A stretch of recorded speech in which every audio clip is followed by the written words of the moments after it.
বাংলাদেশকে পেলেই বোলাররাও যেন ব্যাটার হয়ে যায়। মুজিবুর রহমানও দুর্দান্ত ব্যাটিং করলেন। 18 বলে 23 রানের ইনিংস। তার ব্যাটিং এর কল্যাণেই আফগানিস্তান 143 রান করতে পারলো।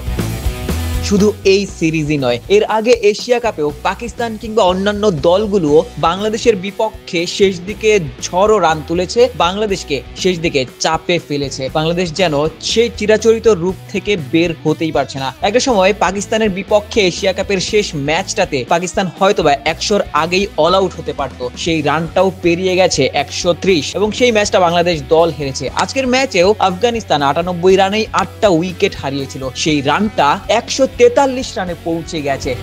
জাকের শেষ দিকে কেমন ক্যাপ্টেন্সি করলেন, কেনই বা জাকের আলী অনেক বাংলাদেশ দলের হয়ে উইকেট কিপিং করেন, তার থেকে better wicket keeper Nurul Hasan Sohan যখন একাদশে রয়েছেন, কেনই বা জাকের বাংলাদেশ দলের হয়ে উইকেট কিপিং করেন। শেষ দিকে ভালো ক্যাপ্টেন্সিও তিনি করেননি। বাংলাদেশ দল এই ম্যাচটা জিততে পারবে কিনা, 3-0-তে আফগানিস্তানকে হোয়াইট ওয়াশ করতে পারবে কিনা, সেটি সময়ই বলে দেবে। তবে ম্যাচের পর ম্যাচ এভাবে বোলারদের বাংলাদেশের বিপক্ষে ব্যাটার বনে যাওয়া নিশ্চিতভাবেই অশনি সংকেত।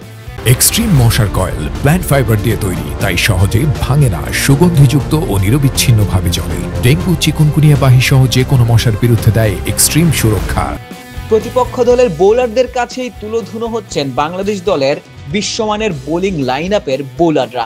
সাকিবরা আজকের দিনেও শেষ দিকে রান খেয়েছেন। রিশাদ হোসেন আজকের ম্যাচে প্রায় 10 ইকোনমি রেটে বোলিং করেছেন, 4 ওভারে 39টা রান খরচ করেছেন। যদিও বা শুরুর দিকে প্রত্যেকেই দুর্দান্ত বোলিং করেছিলেন। বাংলাদেশ দলের হয়ে আজকের ম্যাচে stand out bowler Mohammad Saifuddin, 15 রানে 3টা উইকেট তিনি নিয়েছেন। বাংলাদেশ দলের হয়ে বোলিংটা তিনি ভালো করছেন। তানজিম সাকিব ভালো বোলিং করেছেন, নাসুম ভালো বোলিং করেছেন। তবে সাইফুদ্দিন কিন্তু ওই অলরাউন্ডার যে সত্তা সেটি কিন্তু হারিয়ে ফেলছেন।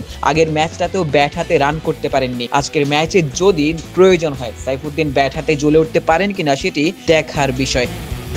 বাংলাদেশ যদি আজকে 144 রানের যে টার্গেটটা পেয়েছে সেটি যদি ওভারকাম করতে পারে, চেজ করতে পারে, সেক্ষেত্রে আফগানিস্তানকে 3-0-তে হোয়াইট ওয়াশ করার গৌরব অর্জন করতে পারবে। এই সিরিজের আগে বাংলাদেশের বাইরে আফগানিস্তানকে কখনোই হারাতে পারেনি বাংলাদেশ দল টি-20-তে, এবং সেই রেকর্ডটা ভঙ্গ হয়েছিল এশিয়া কাপে। এবং দ্বিপাক্ষিক সিরিজেও বাংলাদেশ একের পর এক জয় তুলে নিচ্ছে, আফগানিস্তানকে হেলায় হারিয়ে দিচ্ছে। বাংলাদেশ দল এই মুহূর্তে টি-20-তে অন্যতম পরাশক্তি হিসেবে আবির্ভূত হয়েছে।